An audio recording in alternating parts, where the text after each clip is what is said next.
우리 주님이 사랑하신 성도 여러분, 복되게 우리 주님 안에서 또 만났으니 하나님의 사랑 안에서 성도의 교제 인사하고 시작할까요? 참 잘 오셨습니다. 주의 이름으로 축복합니다 하고 인사하실까요? 참 잘 오셨습니다. 주의 이름으로 축복합니다. 참 잘 오셨습니다. 네.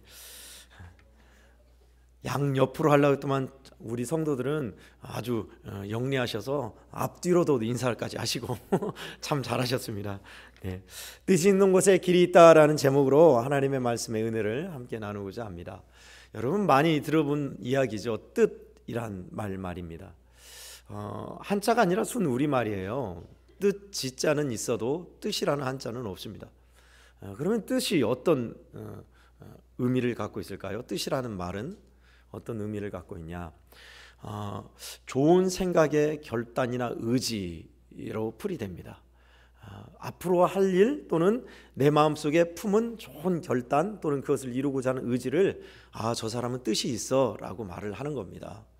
이 뜻을 품은 사람들, 좋은 뜻을 품은 사람들 참 훌륭하지요. 오늘 본문은 그런 소년들이 등장합니다. 여러분이 잘 알고 있는 다니엘뿐만 아니라 다니엘의 세 친구들이에요. 물론 이 시대에 포로로 끌려간 이스라엘의 남유다의 포로들은 더 많았어요. 대표적으로 다니엘과 세 친구들을 기록하고 있습니다. 근데 이들이 무슨 뜻을 품었을까요? 왕의 신상한 왕이 허락한 음식을 먹지 않겠다라는 겁니다.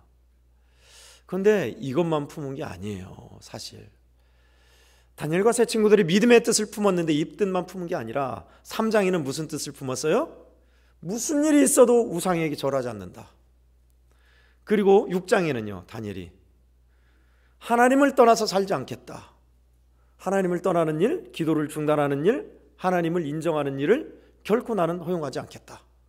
그런 원대한 꿈을 소년 때 품은 겁니다.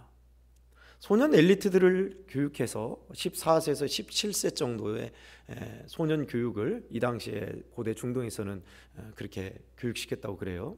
그러니까 그 나라에서 쓸만한 인재들이나 머리 좋은 엘리트들, 스마트한 인재들을 키워서 쓰는 겁니다. 참 훌륭하죠. 그런데 일단 거룩한 뜻은 좋겠어요. 근데 여러분 다니엘과 세 친구들이 이 뜻을 품고 앞으로 있을 일을 예단하지 않았을까요? 아니요. 그렇게 어리석은 청소년들이 아닙니다. 분명히 예측했을 거예요. 일단 첫 번째, 왕의 명령을 거역하는 항명죄. 그 당시에 왕의 명령이 지엄했습니다. 지금 윤석열 비하면 아무것도 아닙니다. 한마디에 죽고 사는 것이 달려있는 것이 왕의 권한이었습니다. 그런데 그런 왕의 지엄한 명령을 거절하고 음식을 안 먹겠다 거부한다고요? 상상할 수 없는 일입니다. 근데 그들이 그 뜻을 품었어요. 그리고 하겠대요. 뿐만 아니라 당장 그들을 훈육하는 감독관들이 엄하게 문초할 것을 예상할 수 있어요. 뻔합니다. 그리고 더더군다나 자기들의 동료들, 가찬 이들이 동조하지 않고 오히려 그들을 핍박할 수도 있을 거예요. 제가 상상해도 그런 상상을 하는데 당시에 이 결단을 한 다니엘과 세 친구들은 이 생각 안 했겠어요? 했지요. 그럼에도 하나님의 뜻을 구하고 실행할 방도를 구합니다. 어떻게 했어요? 우리가 본문 읽었죠? 그들을 총관장하는 환관장에게 건의를 하는 거예요. 우리에게 원하는 음식을 줄 수 있겠습니까? 왕이 주신 음식 말고 우리에게 신선한 채소 원하는 바를 주셔서 열흘 동안 테스트해 보시죠 라고 이야기를 한 겁니다. 당연히 환관장이 한 말이 그거죠. 왕의 명령이 지엄하다. 만일 너희가 원하는 음식을 줘서 얼굴이 야위거나 안 좋다면 당장 나한테 문초가 오고 내 머리가 달아날 수 있다. 그런데 어떻게 하면 거기에서 열흘간 해보시죠 라고 이야기하는 겁니다.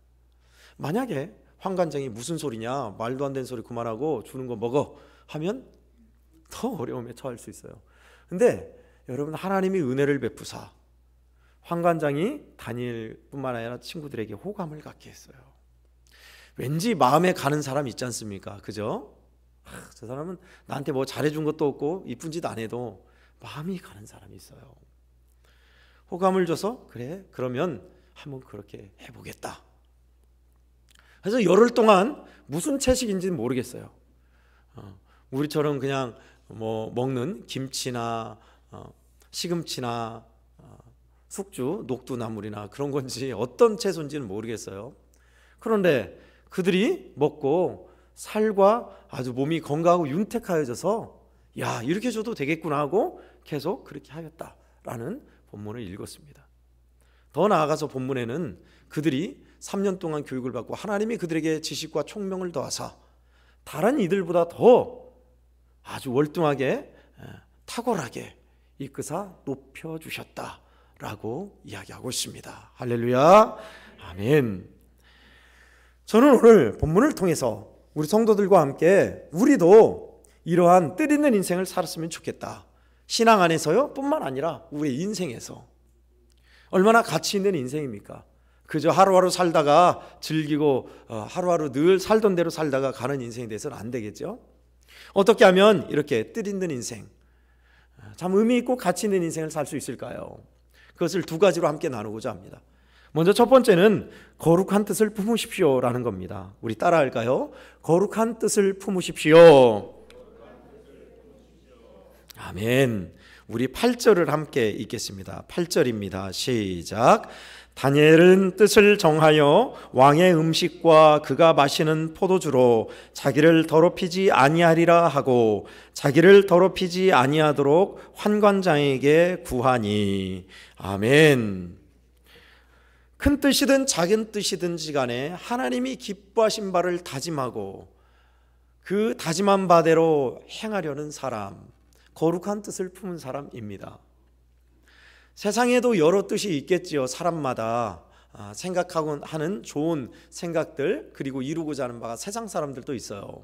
근데 오늘 단서가 있어요. 형용사가 붙었죠. 거룩한 뜻. 하나님이 기뻐하시는 뜻입니다. 하나님이 원하시는 뜻. 하나님이 야, 그 생각 잘했다. 그렇게 해 라고 우리에게 감동하시고 다짐하게 하시고 결단하게 하시는 그 뜻 말입니다. 더욱 쉽게 말해서 성도 여러분들이 말씀을 듣고 하나님께 예배할 때마다 다짐하고 결심하는 그 의지 말입니다. 그게 있으셔야 합니다. 로마서 12장 2절은 우리가 참 잘 아는 말씀입니다. 여기도 뜻이란 단어가 나와요. 너희는 이 세대를 본받지 말고 마음을 새롭게 하심으로 변화를 받아 하나님의 선하시고 온전하시고 기뻐하신 뭐예요? 뜻이 무엇인지 분별하도록 가라. 할렐루야, 아멘. 이것을 우리 학생들과 많은 다음 세대들은 하나님이 주신 비전이라고도 합니다. 하나님이 이 세상에서 살아가는 내게 원하시는 바가 무엇인가? 하나님이 기뻐하시는 내 인생의 목표, 크고 작은 중장기 계획들, 일들 말입니다. 성도 여러분, 여러분에게 그런 뜻이 없는 것이 아닙니다. 있지요. 그나 신년 송구영신 예배 때 우리는 다 하나씩 결심을 합니다. 올해는 제발 작년보다 더 성경을 읽으리라. 올해는 내가 결단코 기도를 쉬는 죄를 범치 아니하리라. 올해는 무엇보다 다른 건 몰라도 예배 시간에 늦거나 지각하지 않고 5분 일찍 가서 예배 드리리라. 목사님이 그토록 혀가 달아지도록 말하는 예수 동행이 도대체 뭐냐? 예수 동행 일기가 뭐냐? 한번 배워보고 올해는 예수 동행 일기를 제대로 한번 써보리라.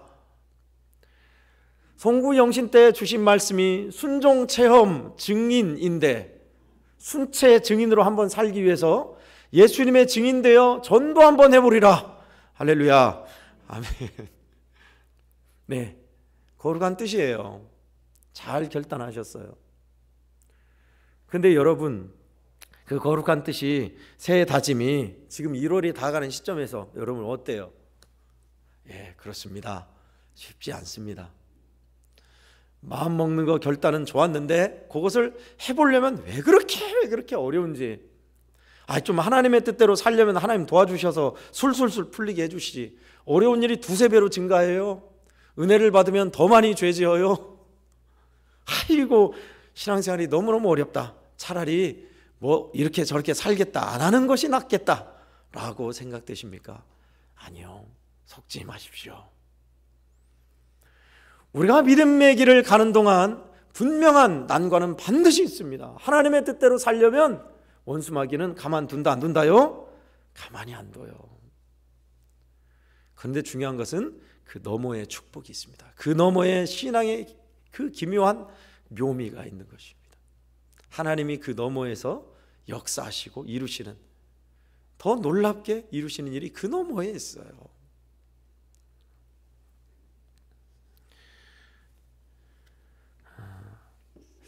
늘 다짐하고 결심만 할 뿐 실행은 하지 않는다, 또는 조금 하다가 작심삼일로 끝난다 라고 저와 여러분은 늘 그럴 수 있어요. 네.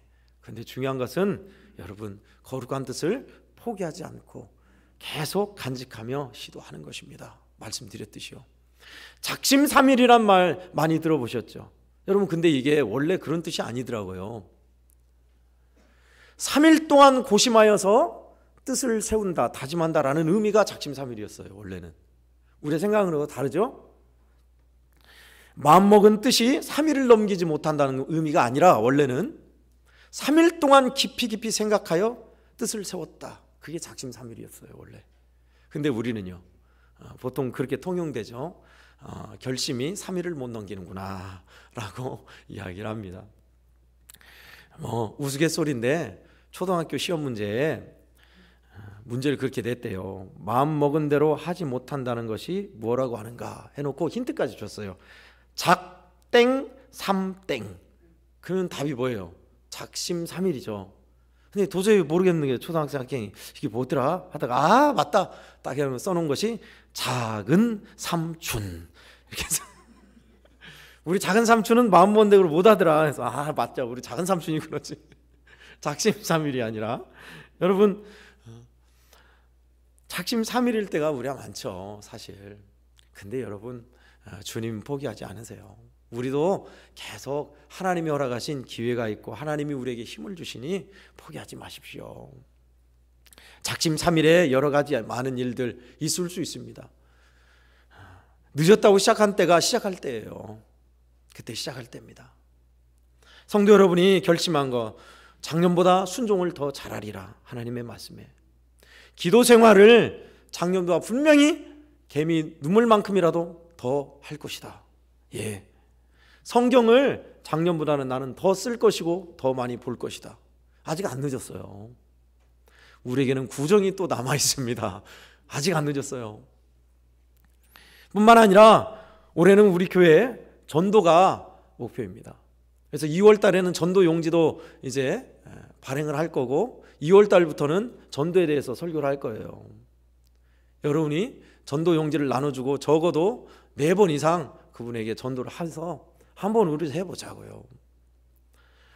담임 목사의 야망이나 우리 교회의 성취가 문제가 아니라, 우리 교회는 그동안 주님의 지상명령인, 물론 선교는 했습니다마는 주변에 전도는 안 해왔어요. 할 일입니다, 마땅히. 한번 해보자고요. 이것도 좋아요. 내 친지 중에 적어도 내 형제 중에 제대로 한번 전도를 해보리라. 아니면 우리 이웃집 사람, 아파트 옆집, 아니면 우리 앞집 동네에서 안 믿는 사람에게, 실망한 사람에게 섬기며 예수 그리스도 이야기를 한번 해보리라. 내 간증 한번 말해보리라. 이것도 거룩한 뜻이에요.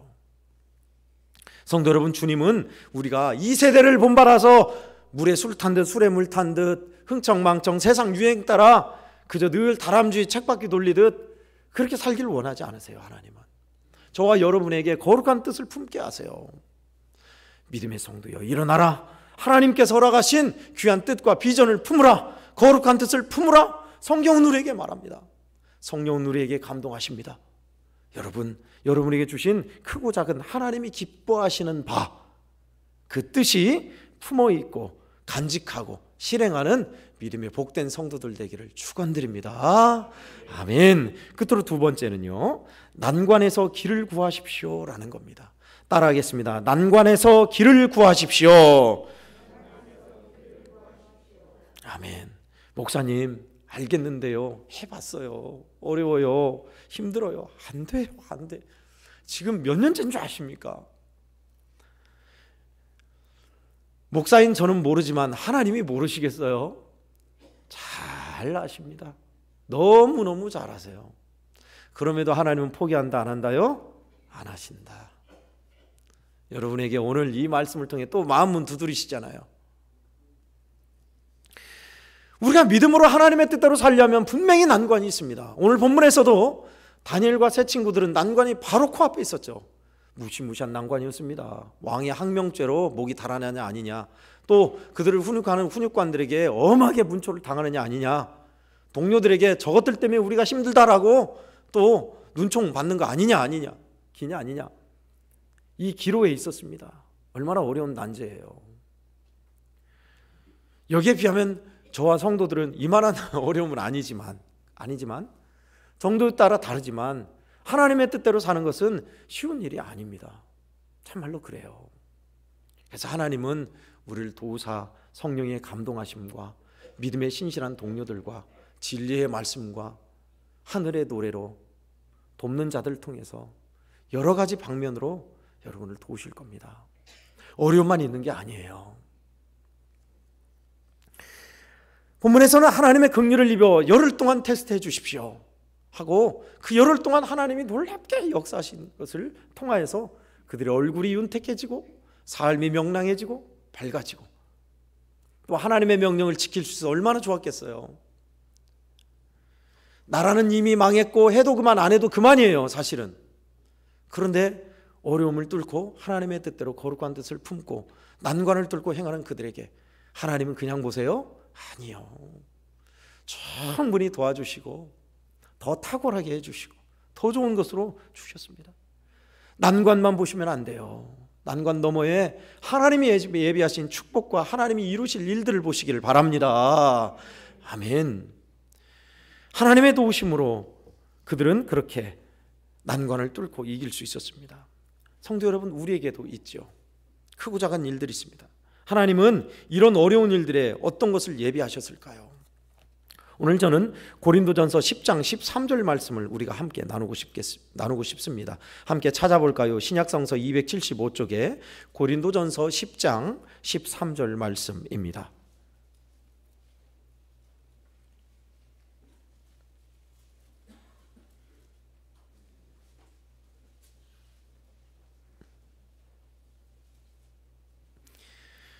신약성서 275쪽에 있습니다. 고린도전서 10장 13절 말씀을 우리가 함께 한 목소리로 합독하겠습니다. 시작.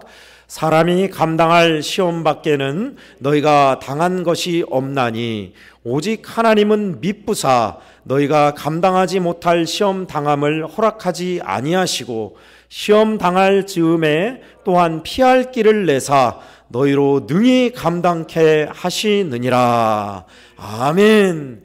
피할 길을 주실 것이다. 하나님은 신실하셔서 믿을만 하셔서 감당하지 못할 것이 아니라 피할 길을 주시고 능히 감당케 하실 것이다 약속하셨습니다. 그래요. 우리 있는 난관이 아무리 힘들어도 하나님은 능히 이기게 하시고 피할 길을 주신다. 그러니 하나님께 지혜를 구해야죠. 하나님께서 주시는 지혜와 피할 길을 힘을 달라고 구하면 반드시 오늘 다니엘처럼 하나님이 이끄실 것일 줄 믿습니다. 아멘. 성도 여러분, 여러분의 신앙생활 인생 가운데 난관과 환난, 어려움에 봉착해 계신지요? 참 이것은 이렇게 하기도 힘들고 저렇게 하기도 힘들고 빼도 박도 못하게 생긴 어려움이다는 난제가 있으신지요? 여러분, 하나님은 피할 길을 주세요. 하나님께 지혜를 구하고 힘을 구하면 반드시 하나님이 길을 여신 줄 믿으시고 그 길을 구하시기를 바랍니다. 그 길을 구하면 하나님이 열어주세요. 이기게 해주세요. 감당케 해주세요. 우리나라 뭐 좋은 것이 많습니다만은 제가 어렸을 때예요. 제가 뭘 모르는 그때 중학교 때인가 중학교 2학년 때인가 아무튼 중학교 때 1학년 때인가 1980년대입니다. 그때 나라에서 지금보다 더 언론을 올감했습니다. 언론 통폐합이라고 해서 보도 지침이 내려왔고 국가에서, 그러니까 언론은 정직한 보도가 아니라 보도기관이에요. 국가의 나팔수 역할만 했었는데 군사 독재 시절에 그랬죠. 그 시대에도 거룩한 뜻을, 좋은 뜻을 품은 사람들이 있었어요. 리영인 선생이나 송건호 선생이 이대로 가서는 안 된다. 국민들이 알 수 있게 바른 언론을 세워야 한다. 국가의 눈치를 보고 권력의 눈치를 보고 경제 논리에 돈에 무릎 꿇어서 올바른 소리를 못하고 다른 말을 하는 그런 언론이 돼서는 안 된다. 그래서 권력의 눈치 안 보고 돈의 눈치 안 보고 바른 보도를 할 수 있게 더 나은 세상을 위해서 바른 보도를 하고 또한 합리적 대안과 건전한 비판을 할 수 있는 언론 만들자. 어떻게 해요? 돈이 없는데. 그래서 이런 뜻을 이야기하고 국민들에게 십시일반 돈을 모금했어요. 그래서 창간된 언론, 신문사가 한겨레 신문사입니다. 그때 기억나요. 그때 저를 가르쳐 주셨던 도덕 선생님이 계셨어요. 그 선생님이 그 얘기를 하셨어요. 지금 이렇게 어렵지만 뜻 있는 사람들이 뜻을 모아서 신문을 발행했다. 그것이 한겨레인 줄 그렇게 알아라. 그 이후에 한겨레는 과연 그렇게 더 나은 세상을 위해서 지금도 그래요. 조금 연약함이 있지만 더 나은 세상을 위해서 할 말을 하고 있어요. KBS, 다른 보도, 연합뉴스 보지 마세요. 잘못된 것 이야기하고 건전한 합리적 대안을 제시하고 사실을 보도할 수 있는 것을 우리가 보셔야 돼요. 응원해 줘야 돼요. 이런 겁니다. 난관이 왜 없겠어요. 국가의 세무조사나 잡혀가고 고초당한 일이 왜 없었겠어요. 그렇게 시작된 겁니다. 맨날 세로신문에 또 국가를 잘한다 찬양 일색이고 한문까지 섞여 있었죠. 그런데 가로신문으로 뜻 있는 사람들의 건전한 비판과 대안은 일어났고 권력과 경제적인 돈의 눈치 안 보고 할 수 있는 신문사가 그때 발행됐었어요. 참 의미 있는 일이죠. 뜻이 있는 곳에는 길이 있는 법입니다. 하나님이 기뻐하는 일, 세상에 이런 뜻을 품은 데에도 길을 열어주시는데 하물며 믿음의 뜻을 품고 나가는데 난관에서 길을 안 열어주시겠어요? 하나님께서요? 열어주십니다. 열어주세요. 믿음의 신앙과 지조를 지키는 일 쉽지 않죠. 그런데 그것을 아무것도 아닌 양 헌신적으로 내버리고 등 돌리는 것은 더 큰 문제입니다. 중국 양나라 시대에 고행이라는 아주 절세 미인이 있었습니다. 근데 안타깝게도 이 미인은 일찍 결혼을 해서 어린 아이를 두었습니다. 그런데 이 고행이라는 여인에 있어서 그 남편이 일찍 죽은 거예요. 이제 과부가 됐죠. 절세 미인이란 소문이 왕에게까지 들렸고 왕은 명령을 통해서 입궁하라고 명령을 내렸습니다. 고행이라는 여인이 굉장히 미인이었나 봐요. 그 명령을 받고 고행이라는 여인이 나는 왕의 명령을 따를 수 없습니다 라고 말하면서 그 앞에서 자기 코를 베어버렸어요. 코를 베었으니 피가 철철 흘렀겠죠. 그러면서 나는 왕의 명령을 따를 수가 없고 또 왕의 명령을 따르다니 어린 자식이 있습니다. 그러니 내 코를 베어서 스스로 왕의 항명한 죄의 형벌을 받습니다. 그러니 코가 없어서 못생겼으니 왕에게 갈 수도 없고 나는 여기에서 내 아이를 키우겠습니다. 그래서 왕에게 그대로 전한 거예요. 왕이 그 절개에 대해서 과연 높은 절개로다 하고 덕고의대, 덕이 높고 의로움이 크다라는 칭찬을 하고 표창을 했죠. 많은 사람들이 그걸 보고 고행에 대해서 그의 덕을 칭송했습니다. 이처럼 우리에게 파란 하늘 자를 결단이 필요하다라는 건 아니지만 성도 여러분, 이보다 더 훨씬 좋으신 주님, 사랑의 주님을 섬기는 우리가 하나님의 뜻을 헌신짝처럼 버리며 살아서는 되겠습니까? 아니죠. 적어도 투쟁하고 싸우고 하나님께 길을 구하는 그 모습은 있어야 돼요. 2024년 어떤 결단을 하셨습니까? 어떤 거룩한 뜻을 품고 여기까지 오셨습니까? 1월이 가고 이제 이번 주부터는 주말일부터는 2월입니다. 세월이 가는 것 그냥 세월아 내월아 보내는 것이 아니라 하나님의 뜻을 포기하지 마시고 실행해 보면 어떨까요? 하나님은 우리 성도들에게 풍성한 은혜를 베풀어 주시려고 준비하고 계십니다. 두 가지 기억하십시다. 하나님이 허락하신 거룩한 뜻을 저버리지 않고 마음에 품는다. 또 하나는 난관과 어려움이 있지만 하나님께 지혜와 힘을 구한다. 반드시 하나님께서 도우셔서 오늘 다니엘과 새 친구들처럼 더 놀랍게 축복하시고 귀하고 복된 인생으로 여러분의 인생을 빛나게 쓰실 줄 믿으시기 바랍니다. 아멘. 하나님 아버지 감사합니다. 주께서 사랑하시는 우리 성도들을 통하여서 귀한 뜻 계시어서 다짐하게 하시고 결단하게 하시고 나가게 하시니 고맙습니다. 비록 우리가 부족하나 하나님의 도우심과 힘주심을 따라서 어려움을 뚫고 가게 하시고 다니엘과 새 친구들을 거룩한 뜻을 하나님께서 받으시고 놀랍게 탁월하게 쓰셨듯이 귀한 우리 애한교회 성도들 인생과 삶의 현장에서도 하나님의 사람으로 빛나게 사용하여 주옵소서. 주 예수님의 이름으로 축복하며 기도하옵나이다.